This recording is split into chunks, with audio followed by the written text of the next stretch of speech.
சிவாய நமக நம சிவாய சிவாய நமக சிவ சிவ சிவ சிவ.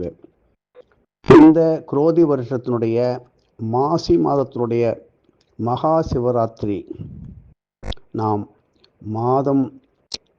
ஒவ்வொரு மாதமும் ஒவ்வொரு நாளும் சிவராத்திரி உண்டு. ஆனால் மாதமும் சிவராத்திரி உண்டு. இந்த 12 மாதங்களையும் சேர்ந்து மிக அபூர்வமான பெரிய என்று சொல்லக்கூடாது, மகா அப்படின்று சொல்வோம். பெரியதையும் அதைவிட பெரியது, அளவற்றது, அளவில் கூறக்கூடியது அல்ல. அதான் மகாத்மியம் என்று சொல்வது போல அதனுடைய மகிமைகள் என்ன?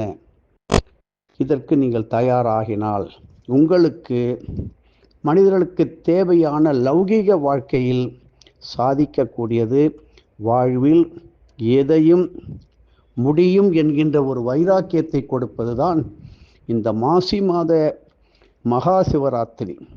இதில் ஒவ்வொருவரும் கண்டிப்பாக பங்கு கொள்ள முயற்சி செய்ய வேண்டும். எனக்கு கண்முழிக்க நேரமில்லையே, எனக்கு வேலை இருக்கிறதே என்று சொல்லி கொண்டிருப்பவர்கள்தான் தினமும் சிவராத்திரி போல தனது பணி வேலையினுடைய கஷ்டங்கள் போட்டு ஆட்டி வருகின்றது.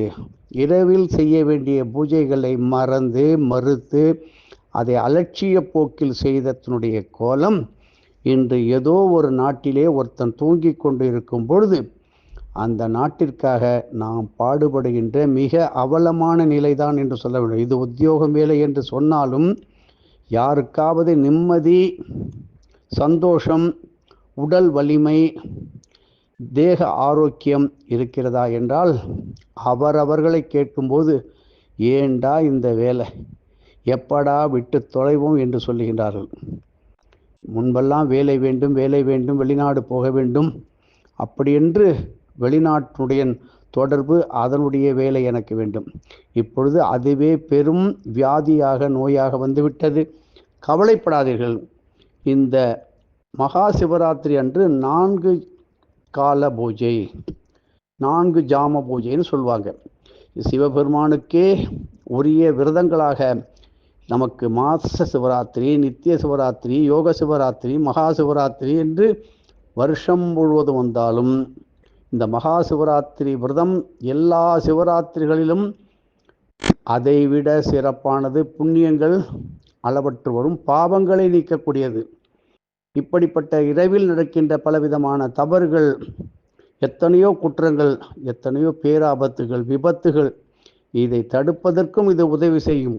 ஒவ்வொரு ஜாமத்தின் போதும் எத்தனையோ விதமான விரதங்கள் இருந்து அர்ச்சனைகள், அபிஷேகங்கள், ஆராதனைகள் செய்யப்பட்டு வருகின்றது பல ஆலயங்களிலும்.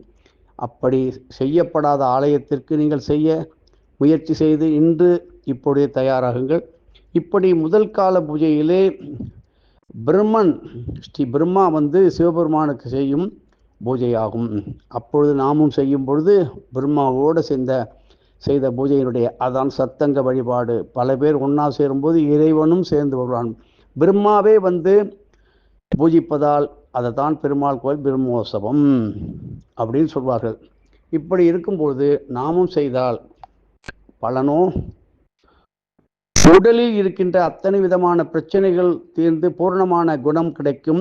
இந்த கால பூஜையிலே சிவபெருமானுக்கு பஞ்சகவ்யத்தால், அதாவது பசும்பால், பசுந்தயிர், பசுனை, கோமயம், கோசானம் இவைகளை சேர்த்து செய்கின்ற பஞ்சகவ்யத்தினால முழுமையாக அபிஷேகம் செய்து சந்தனம் பூசி மஞ்சள் நிற பொன்னாடை அணிவித்தும் வில்வ இலை மற்றும் தாமரை பூவால் அலங்காரம் செய்து பாசிப்பருப்பு பொங்கலை நிவேதனமாக படைத்து ரிக்வேதம் மற்றும் சிவபுராணத்தை பாராயணம் செய்து நெய் தீபத்துடன் முதல் கால பூஜையை நடத்தலாம். இதில் பல்வேறு முறைகள் இருக்கின்றது. ஒவ்வொன்றாக பார்ப்போம்.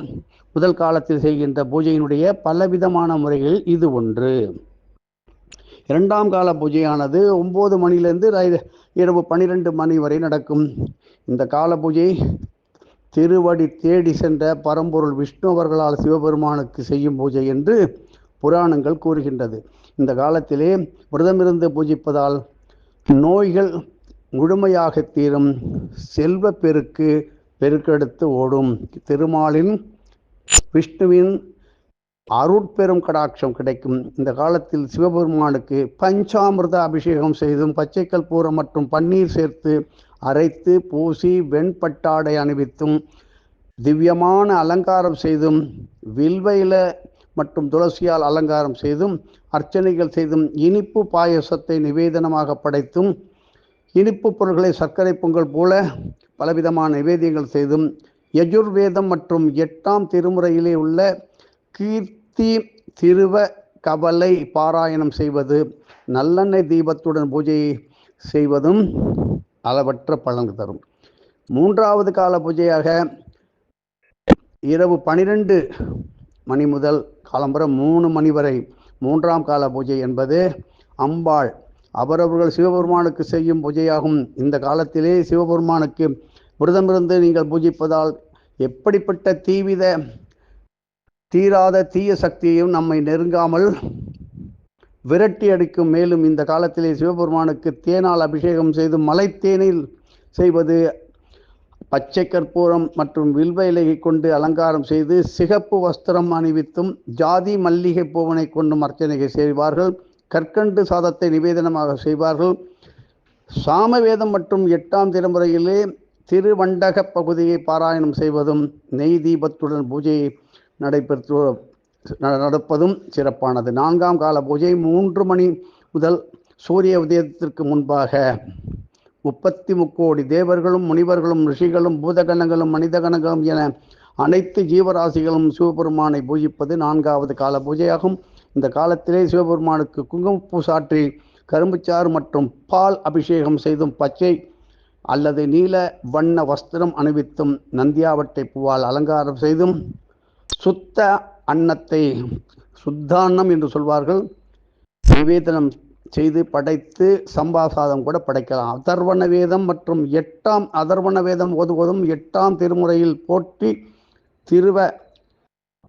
திருவக கவலை பாராயணம் செய்து தூபதீப ஆராதனைகளுடன் பூஜை நடைபெற செய்ய வேண்டும். எனவே இந்த மகா சிவராத்திரி அன்று 4 ஜாம பூஜைகளும் பங்கேற்று சிவபெருமானின் அருளை பெற வேண்டும். மேலும் நமது வாத்தியார் சொல்லிய முறையில் மகா சிவராத்திரியினுடைய பூஜையை தொடர்ந்து பார்ப்போம். மகா சிவராத்திரி என்பது நமது பலவிதமான பகல் கால கர்ம வினைகளை எல்லாம் ஒழித்து இரவு காலங்களிலே சேருகின்ற பல கோடி பாப கர்ம வினைகள் எல்லாம் அகற்றி வாழ்க்கையிலே ஒளி மிகுந்த உலகத்தையும் ஜீவராசிகளையும் மனித குலங்களையும் இளைய தலைமுறைகளையும் உண்டாக்கும் மகா சிவராத்திரியானது சொல்லவும் மாளாதது. சிவபுராணத்தை விட பெரிய புராணம் மகா சிவராத்திரி. இந்த சிவராத்திரியை 10,000 திருநாமங்கள் ஓதி வீட்டில் இருந்தபடி வெளியில் செல்ல முடியாதவர்கள், கிரிவலம் வர முடியாதவர்கள் வீட்டிலிருந்து ஓதி வில்வத்தினால் அர்ச்சனை செய்வதும் அளவற்ற பலன்களை தரும். வாத்தியார் ஓதிய முறையை விரைவில் கொடுக்க இருக்கின்றோம். மதகரம் என்கின்ற திருக்கருகாவூர் அருகில் உள்ள சோத்தமங்கலம் அருகில் உள்ள திருக்கோயிலின் அற்புத மகிமையும் பார்ப்போம். கண்ணனின் லீலைகள்.